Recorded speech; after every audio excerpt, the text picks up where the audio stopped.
আরে কেবল মজার কাহিনী শুরু হইল, শোনো প্রাণের ভাই।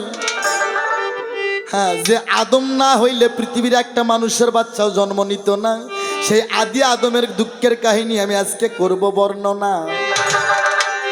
ওরে তখন আজরাইল ওখান থেকে হাত বাড়াইল নূহ মাহফুজে 3,16,19 হরফের মধ্যে থেকে। এখানে প্রশ্ন হয়, কিন্তু শক্ত গায়ক না হলে তো প্রশ্ন করা যায় না।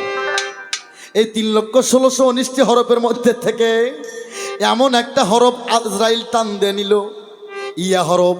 ইয়া হরফখানা টান দিয়ে নিয়ে দুই ভাগ করলো। এক হরফ হইল ছোট, আর এক হরফ হইল বড়। বাংলাদেশের মুসলমানকে আমি বলতে চাই, শিল্পীদিকে আমি বলতে চাই, ইয়া হরফ এক ইয়া ছোট আর এক ইয়া বড়। ওরে জিবরাইলকে যাওয়া দেখে মাটি করুণ দৃশ্য করে কান্নাকাটি করতেছে, জিবরাইল রে তুমি আমারে ছুঁয়ো না। এই জিবরাইল, তোমার আল্লাহর দোহাই না গে রে, আমি মাটি আমাকে নিও না, আমার শেষ বয়স। ওই সময় মাটির বয়স ছিল কত? আমি প্রশ্ন করলাম বিপক্ষ শিল্পীর কাছে। আদম হচ্ছে প্রথম মানুষ, আদমকে সৃষ্টি করার জন্য মাটি আনার জন্য জিবরাইল গেল, কিন্তু মাটি কান্দে, জিবরাইল আমার বয়স শেষ, তুমি আমাকে নিও না, তোমার আল্লাহর দোহাই নাগে। মাটির কান্দন থেকে জিবরাইল ফেরেশতা আর মাটি আনলো না। আমার প্রশ্ন আমার বিপক্ষের শিল্পীর কাছে, আল্লাহ কয় ফেরেশতা এই কটুয়ার মধ্যে আমি আমার 30 পারা কোরআন আমি রাখছি। ওরে তখন আমার আল্লাহ কয় এই ফেরেশতা মণ্ডলী, যাও যাও তোমরা আমার মাটি নিয়ে আসো, আমি মাটি দিয়ে আমি আদমকে সৃষ্টি করব। আল্লাহ ফেরেশতা মণ্ডলী কয়, জিবরাইল, ইসরাফিল, মিকরাইল, আজরাইল কয় মাহবুদ গো কোথায় থেকে মাটি নিয়ে আসবো? আমার আল্লাহ কয় ফেরেশতা রে আমার পৃথিবীর মাঝখান থেকে মাটি নিয়ে আসো। আমার ফেরেশতা মণ্ডলী কয় মাহবুদ গো পৃথিবীর মাঝখান বেন কোনটা, সেটা তো আমরা কোনোদিন দেখি নাই।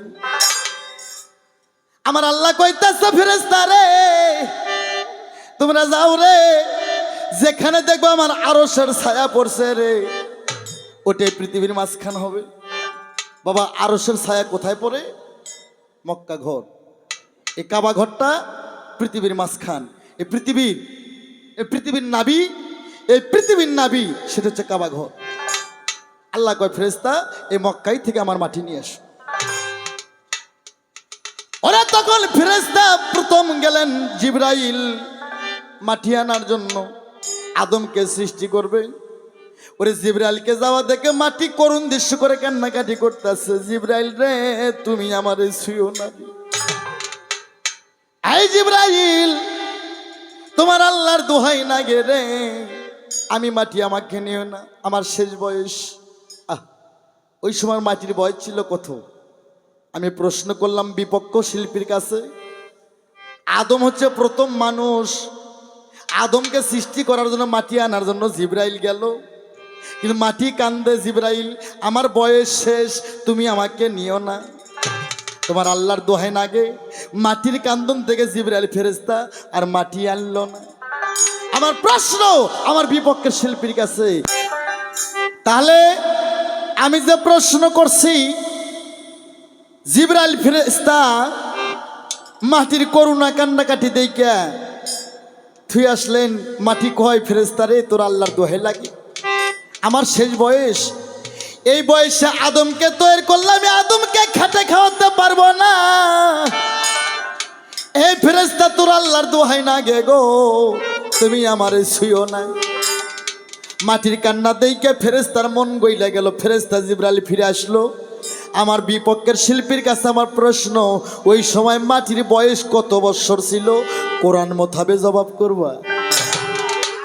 আদম সৃষ্টি গান, এই গান কোনো ইউটিউবে যায় নাই, কোনো শিল্পীরাও গায় নাই, আমি আজকে প্রথম গাইতেছি আদম সৃষ্টি গান। আরে আল্লাহ কয় ফেরেশতা জিবরাইল আমার মাটি দাও রে। জিবরাইল ফেরেশতা করুণ দৃশ্য করে কাঁদতে কাঁদতে কয় মাওলা গো মাটি আমি দিতে পারবো না। আল্লাহ কয় কেন? কয় মাবুদ আপনার এমন করুণা এমন মায়া আপনার মাটির উপর দিয়েছেন, আপনার মাটির কান্না দেখে আমি জিবরাইল আর সহ্য করতে পারলাম না। আল্লাহ কয় মিকরাইল যাও মিগরাইল যাওয়ার সঙ্গে সঙ্গে মাটি নেবে। মাটি কান্নাকাটি করে মিগরাইল, তোমার আল্লাহর দোহাই না গেরে আমাকে তুমি ছুঁয়ো না, আমার বয়স শেষ। এই বয়সে দিয়ে আমাকে দিয়ে আদম বানাইলে তোমার আদমকে আমি খাটিয়ে খাওয়াতে পারবো না। ওরে তারপর ইসরাফিল যা সেও ফিরে আসলো। আমার আল্লাহ বড় চিন্তিত হয়ে গেল। আমার আল্লাহ কইতাছে যদি আমি আদমকে সৃষ্টি না করতে পারি, আমি আল্লাহ আমার মনের আশা কামনা কখনো পূরণ হইব না। আল্লাহ গভীর চিন্তা করে, কিন্তু সব ছোট ফেরেশতা যার নাম দুর্দাউস আজরাইল। ওরে আজরাইল বলতেছে মাওলা গো, মাবুদ গো, আপনি আমাকে একবার অর্ডার দেন, আমি আপনার আদম সৃষ্টি করার জন্য মাটি নিয়ে আসবো। আমার আল্লাহ কয় ফেরেশতা আজরাইল, তোমার সিনিয়র তিনজন যা ফিরে আসলো মাটি আনতে পারলো না, আর তুমি তো জুনিয়র ফেরেশতা, ছোট ফেরেশতা, তুমি কি করে মাটি আনবা? তুমি আমাকে বিরক্ত করো না। আজরাইল তাও বারবার কয় আল্লাহ একবার আমাকে অর্ডার দিয়ে দেখো। আমার আল্লাহ কয় এই আজরাইল, আমি তোকে বিশ্বাস করি না।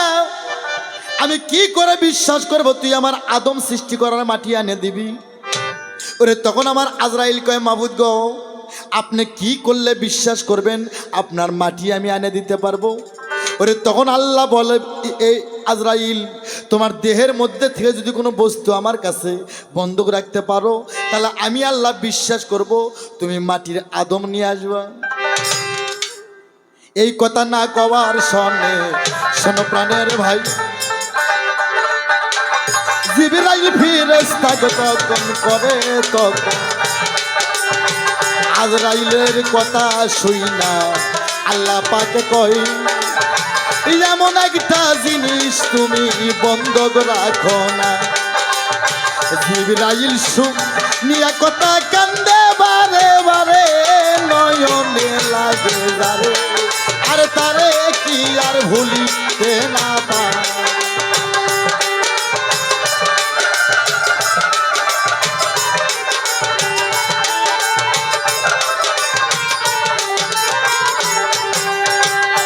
আজরাইল রে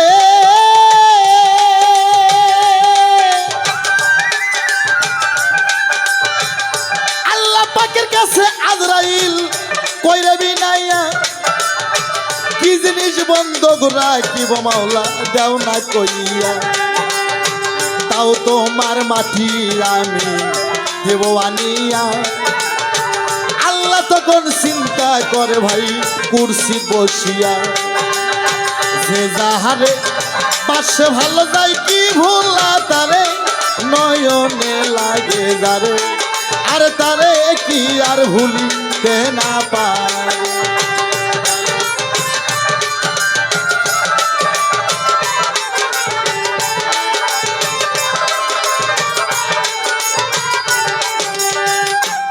আল্লাহ কয় আজরাইল, তোমার দেহের মধ্যে থেকে যদি কোনো বস্তু আমার কাছে বন্ধক রাখো, তাহলে আমি আল্লাহ বিশ্বাস করব তুমি আমার আদম সৃষ্টি করার মাটি আনবা। এক হাদিসে প্রমাণ আছে, আজরাইল নিজের দেহখানা ফাড়ি দিয়ে আজরাইলের দয়া ময়া বাই করে আল্লাহর সামান্যকে ফিকে মারে। আর পবিত্র কোরআন তাফসিরে প্রমাণ আছে, আজরাইলের ডান হাত দিয়ে আজরাইলের ডান চোখখান বার করে আল্লাহর সামনে ফিকে মারে। ভাই আজরাইলের ডান চোখখান ফিকে মারলো, এটাই কারেক্ট। সেদিন থেকে কোরআন শরীফে দুইটা কানা হয়ে গেল। আগে ছিল ইয়া কানা বুদুয়া, আজরাইল যখন চোখখান বার করে আল্লাহর সামনে ফিকে মারলো আজরাইল অন্ধ হয়ে গেল। সেদিন থেকে পবিত্র কোরআনে দুইটা কানা হয়ে গেল, ইয়া কানা বুদুয়া ইয়া কানা ওয়াস্তাইন।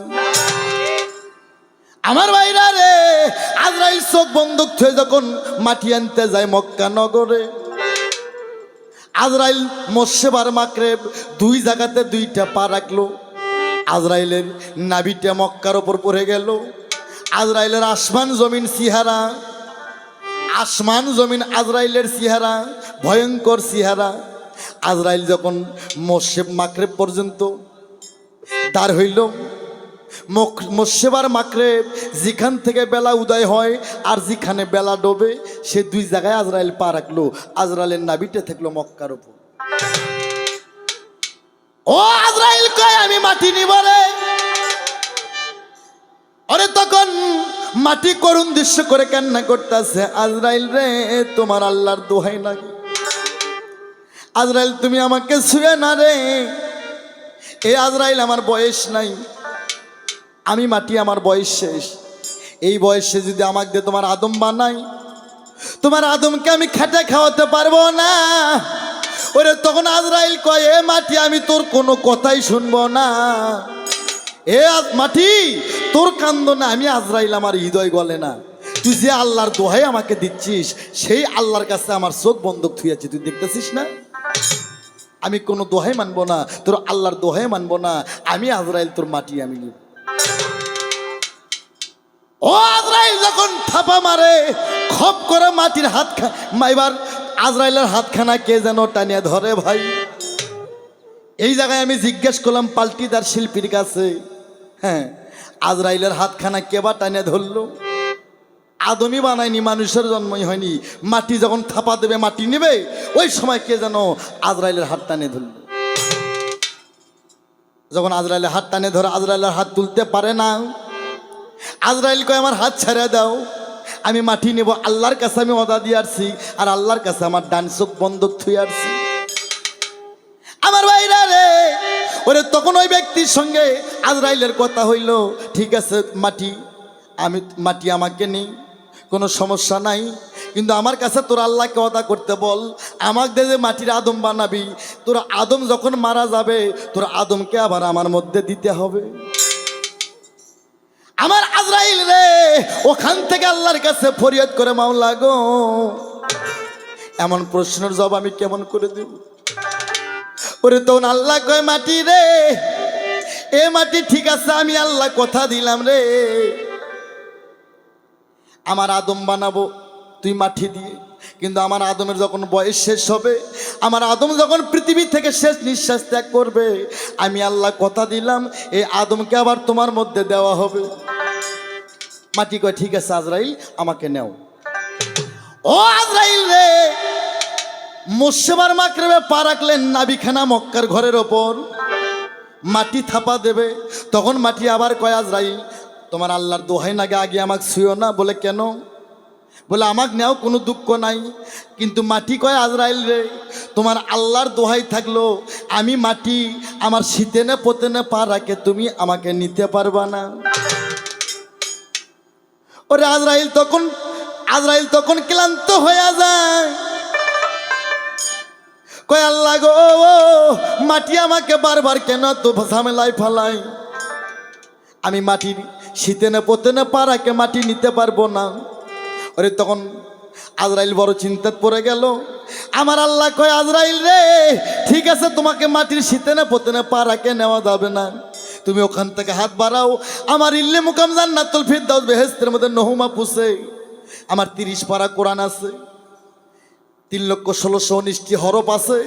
এই 3,16,19টি হরফের মধ্যে থেকে এমন একটা হরফ নিয়ে তুমি সেই হরফে পা রাখে তুমি আজরাইল মাটিখানা নাও।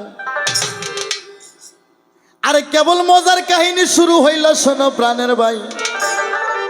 হ্যাঁ, যে আদম না হইলে পৃথিবীর একটা মানুষের বাচ্চাও জন্ম নিত না, সেই আদি আদমের দুঃখের কাহিনী আমি আজকে করব বর্ণনা।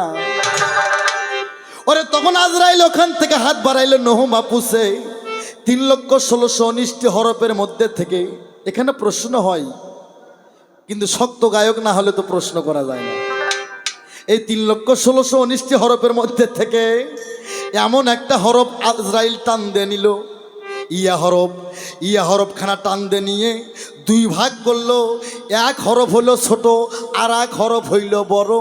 বাংলাদেশের মুসলমানকে আমি বলতে চাই, শিল্পীদিকে আমি বলতে চাই, ইয়া হরফ এক ইয়া ছোট আর এক ইয়া বড়।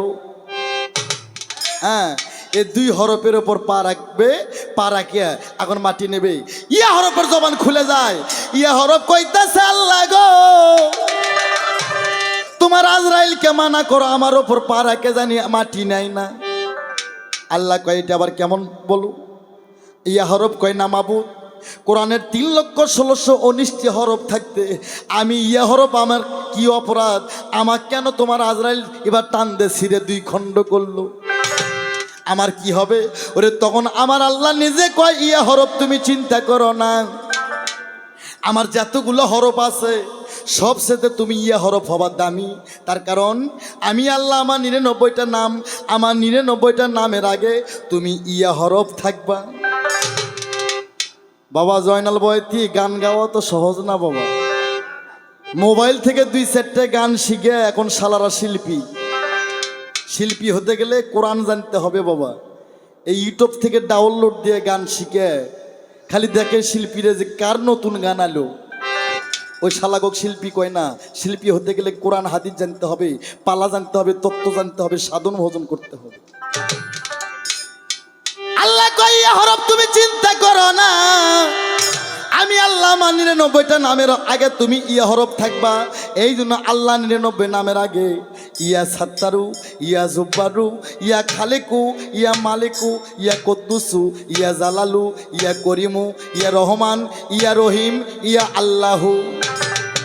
কায়দা আছে বাবা।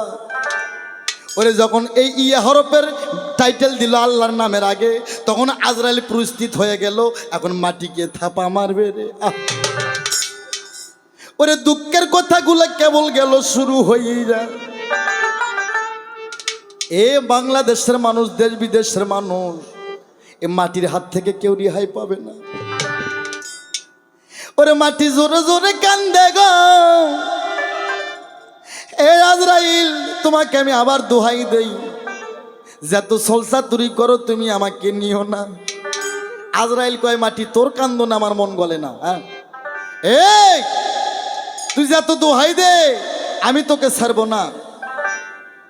ওরে তখন আজরাইল ডান হাত দিয়ে, আজরাইলের হাতের 10টা আঙ্গুল ছিল রে, এমন একটা থাপা মারলো, এক থাপাতে আজরাইল পৃথিবীর দক্ষিণ দিকে কাত করে ফেলাইলো।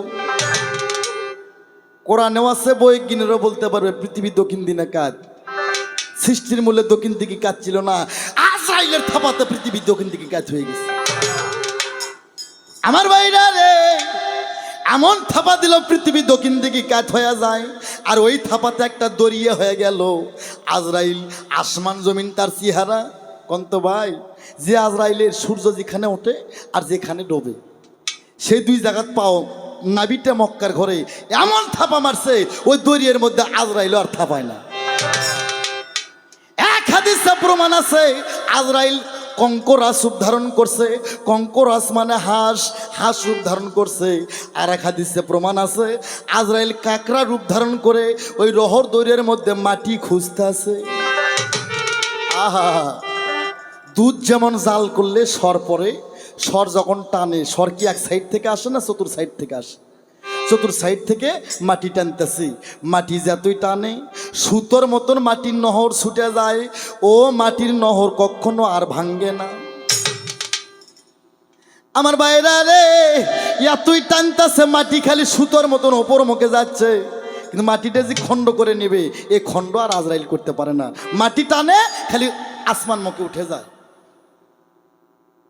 আজরাইল কয় আমি কি উপায় করি? আমার আল্লাহ কয় আজরাইল তুমি একবার ওপর দিকে তাকাও। আজরাইল ওপর দিকে তাকালো, ওপর দিকে লক্ষ্য করে দেখে ওখানে একটা কলেমা, কি লা ইলাহা ইল্লাল্লাহ আদম সফিউল্লাহ, তারই উপরে লেখা আছে লা ইলাহা ইল্লাল্লাহ মুহাম্মাদুর ইয়া রাসূলুল্লাহ। ওরে যখন আজরাইল এই 2টা কালমা পাঠ করিল, সঙ্গে সঙ্গে মাটির নহর ভাঙ্গে পড়িল। এক মুষ্টি মাটি নিল আজরাইল ফেরেশতা সনদি এমন। এই জয়নাল বইতে তুমি সাবধান হইও রে, এখন এই এক মুষ্টি মাটিতে কত মন, কত টন, কত কেজি মাটি আজরাইল তুলছিল, এই হিসাবটা তুমি পবিত্র কোরআন থেকে দেবে। আদম সৃষ্টি করার জন্য এক মুষ্টি মাটি নিল, এক মুষ্টি মাটিতে কয় টন মাটি আসছিল, কিবা কয় মন, কিবা কয় কেজি, কিবা কয় পোয়া, জানলে তুমি জব করবা। এবার একটা গান, ওই আমি কুকুর হইয়া দেই পাহারা, আমি কুকুর হইয়া দেই পাহারা, আমার রশিদ বাবার ঘর বাড়ি আমি যেন হইতে পারি, আমার রশিদ বাবার পায়ের জুতা মঈনুদ্দিন ভাই আমি যেন হইতে পারি। আমি পালা গান, কবি গান, জীবনী গান করি। অন্যান্য শিল্পীরা খালি পালা জানে, জীবনী জানে না। কবি জানে না। আমি পালা গান, জীবনী গান, হ্যাঁ আমি নীলা কীর্তন, হোলি কীর্তন গান করি বাবা। 3 বিঘে জমি থাকলে হ্যারে গারিস্থ কয় না, যার পুরো 2000 বিঘে জমি হ্যারে গারিস্থ কয়। হ্যাঁ তো বাবা বিচার করবে মিডিয়া, বিচার করবে দেশ বিদেশে যারা গান শুনবে। তা আমার দয়ালের শান একটা গেয়ে তারপর দেখা যাক আমি যে প্রশ্ন করছি পঙ্খানে পঙ্খানে জব করবেন, আর তাছাড়া কোনোদিন আর আমার সামনে দাঁড়াবেন না। আমি কুকুর হয়ে দেই পাহাড়, কুকুর হয়ে দেই পাহাড়, আর রশিদ বাবার ঘর বাড়ি আমি যেন হইতে পারি, আমার রশিদ চাঁদের পায়ের জুতা আমি যেন হইতে পারি।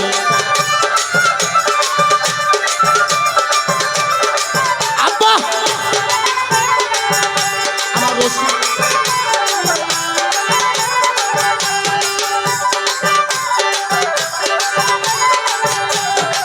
ও দয়ালো, ও দয়ালো, আমার রশিদ বাবা অজু করে যে নানোটা দিয়া আমি যেন থাকতে পারি সেই নানোটা হইয়া। আমার রশিদ বাবা অজু করে যে নানোটা দিয়া আমি যেন থাকতে পারি সেই নানোটা হইয়া। আমি ঝাড়ু হইয়া ঝাড়ু দিব, ঝাড়ু হইয়া ঝাড়ু দিব রশিদ বাবার ঘর বাড়ি আমি যেন হইতে পারি, আমার রশিদ চাঁদের পায়ের জুতা আমি যেন হইতে পারি।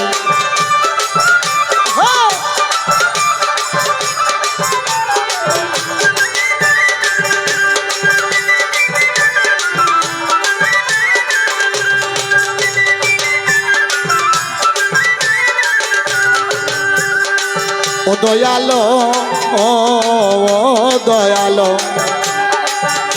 আমার রশিদ বাবাই পাও মোছে যেই না পাপসে আমি যেন সেই না পাপস হই অনা আসে। আমার রশিদ বাবাই পাও মোছে যেই না পাপসে আমি যেন সেই না পাপস হই অনায় আসে। আমি রশিদ নামের পাকা হইয়া, দয়াল নামের পাকা হইয়া সব সময় বাতাস করি আমি যেন হইতে পারি, আমার রশিদ বাবার পায়ের জুতা আমি যেন হইতে পারি।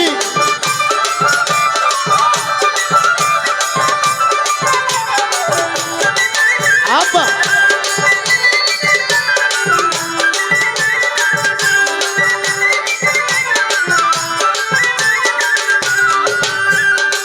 ও দয়ালো, ও দয়ালো, আমার রশিদ বাবাই শুইয়া থাকে যেই খাটের ওপর আমি যেন বিছনা হইয়া থাকি জনম ভর। আমার রশিদ বাবাই শুইয়া থাকে যেই খাটের ওপর আমি যেন বিছনা হইয়া থাকি জনম ভর। সরকার আনোয়ারের বিদায় বেলা, আনোয়ারের বিদায় বেলা দয়াল রূপ সামনে দেখি আমি যেন হইতে পারি, আমার রশিদ বাবার পায়ের জুতা আমি যেন হইতে পারি। আমি কুকুর হইয়া দেই পাহারা, কুকুর হইয়া দেই পাহারা রশিদ বাবার ঘর বাড়ি আমি যেন হইতে পারি, আমার রশিদ বাবার পায়ের জুতা আমি যেন হইতে পারি, আমার রশিদ বাবার পায়ের জুতা আমি যেন হইতে পারি, আমার শাহালি বাবার পায়ের জুতা দয়াল আমি যেন হইতে পারি। যাক বাবা, যে কথা বলে গেল আমার বিবেকর শিল্পী গায়ক, যে এই দুনিয়া আল্লাহ সৃষ্টি করলো, তারপরে আদমকে তৈরি করতে গেল, তখন মাটি বলতেছে হে আজরাইল তুমি আমাকে ছুঁয়ো না, আমার বয়স শেষ, আমাকে দিয়ে তুমি আদম বানে এই জগতে আদমকে আমি খাঁচা খাওয়াতে পারবো না। তাহলে ওই মাটির বয়স কত শোনো। আল্লাহ তাআলা সর্বপ্রথম 4টা কাণ্ড সৃষ্টি করলো ভাই, আর রোজ করছি লৌহ মাহফুজ কলম দেখো একিন বৃক্ষ খান তাই। তারপরে এই দুনিয়া সৃষ্টি করলো রে, সৃষ্টি করার পরে দেখো 9 লাখ বছর ইবাদত করলো আজাজিল ফেরেশতা আজিল।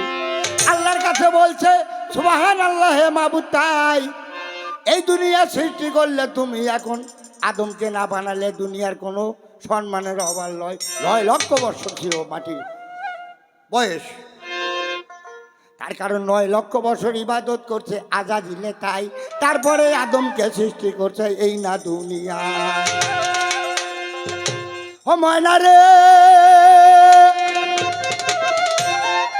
উনি আজাজিলে যখন মাটি আনতে গিয়েছিল, তাই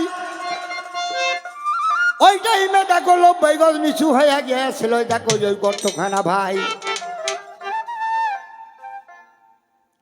ওইখানেতে আজাজিল যখন মাটি খামছা দিয়া ধরে নিয়েছিল, সেই টাইমে এমন একজন ব্যক্তি দেখো ওই আজরাইলের হাত টানিয়ে ধরেছিল ভালো। তখন কিন্তু কোনো জীবধারী তৈয়ার হয়নি ভাই, কোন ব্যক্তি হাত ধরে টানেছে আমাকে বলে গেছে। তাই ওরা মাটির দেহ খাটি করো, মাটির দেহ খাটি করে বন করো জীবন মরো, নবীজির খাটম হলি যাবি যদি মন পাঠানো মন রে, নবীজির খাটম হলি যাবি যদি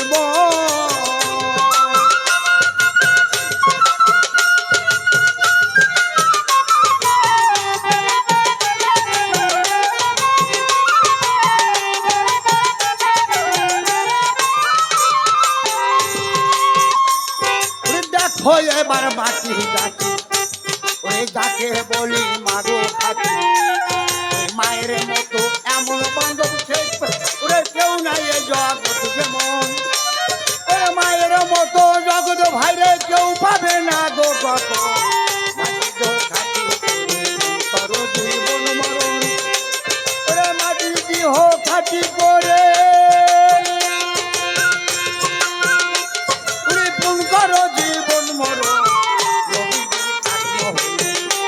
যদি মন পাঠান মন রে, যাবি যদি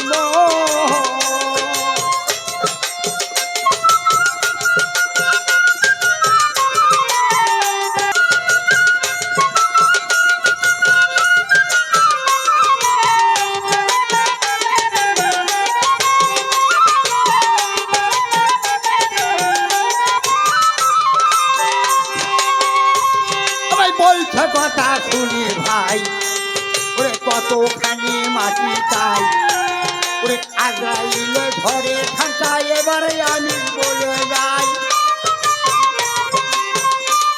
আরে কোরআনের বিষয়তে ভাই সুরা বাদ করে দেখাই, ওরে প্রমাণে আছে পাওয়া যায়, নবীজির খাতম হলি যাবি যদি মন পাঠানো মন রে, নবীজির খাতম হলি যাবি যদি মন, মাটি দেহ খাটি কইরা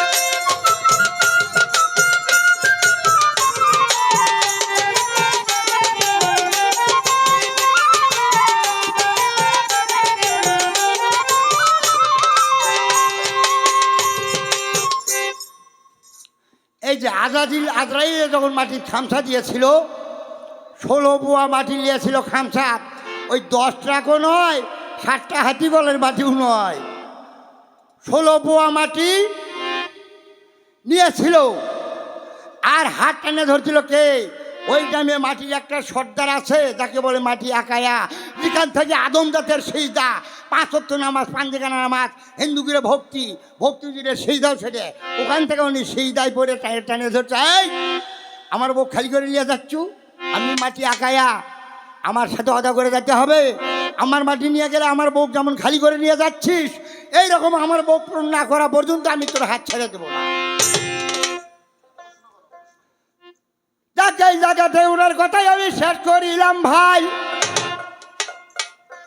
আর এক কথা বলে গেছিল, ইয়া হরফের ওপর পাও রাখিল, এরা ছোট এরা বড় হলো কেন? তাই আরে ডাইন পাওখানা রাখিয়াছিল ইয়া হরফে, দেখো ওই হরফের নিচে নোকতা ছিল ভাই, ওরে বাঁ পাও রাখিয়াছিল ওই হরফের নিচে দেখো নোকতা নাই, এই জন্য করে ডাইন পাও আর বাঁ পাও দেখো ওই জায়গাতে ইয়া হরফে রাখিয়াছিল। তাই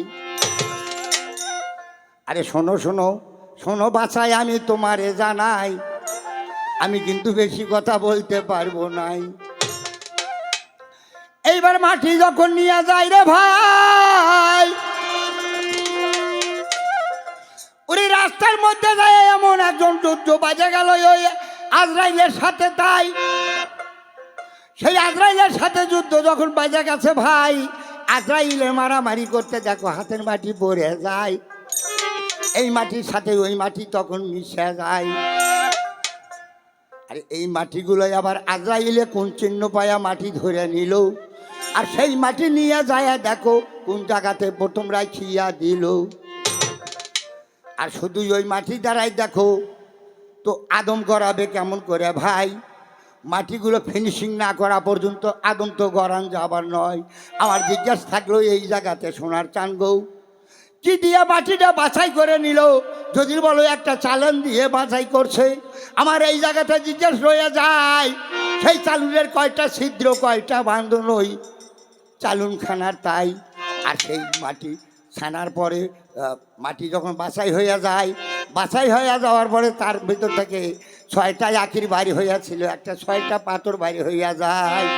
আর 6টা পাথরের দ্বারাই কি যা কাম করেছিল ভাই।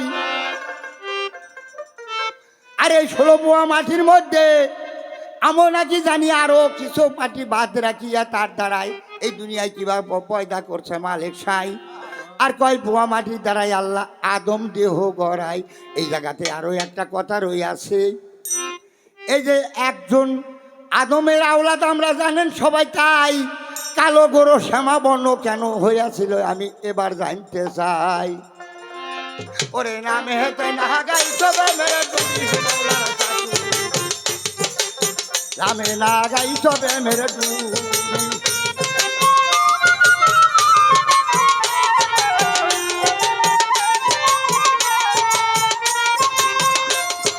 ডুরি হে মৌলার চাচু রামে না গাই সবে মেরে ডুবি।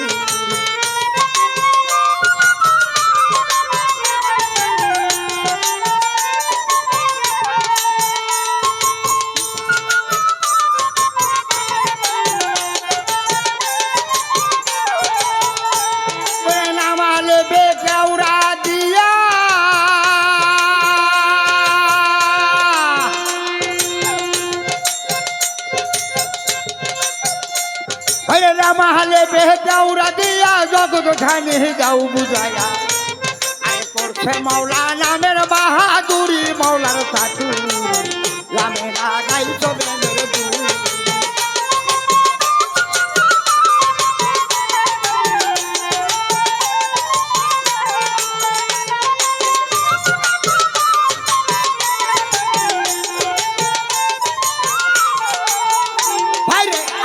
যখন যাই ঘুমায়া ওরে মিমে আসে দেহের জাগায়, আলে মিমে খেলছে ব্যবহার ভরি, আলে মিমে খেলছে ব্যবহার ভরি মৌলার সাথী রামে লাগাই সবে মেরে ডুবি।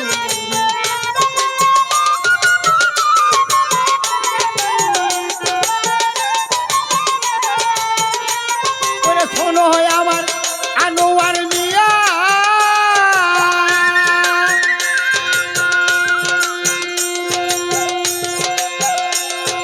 শোনো গো আনোয়ার মিয়া, তুমি যাই সামাল হইয়া, আমার কোন রঙেরও আদম আল্লাহ করে আছে জগতির মৌলার সাথী।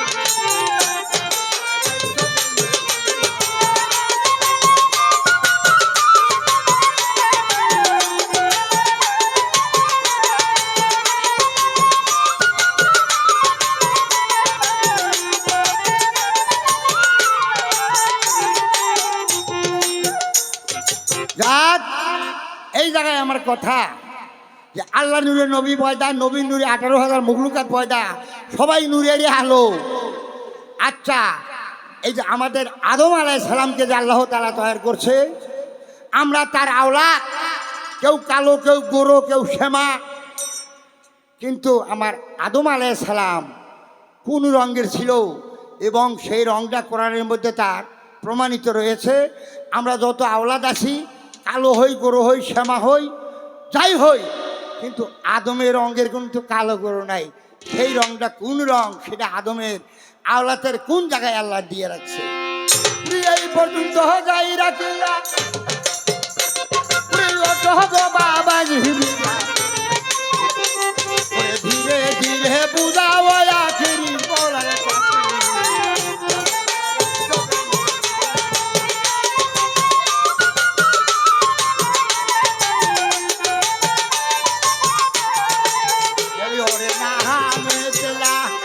সবে মেরে টুরি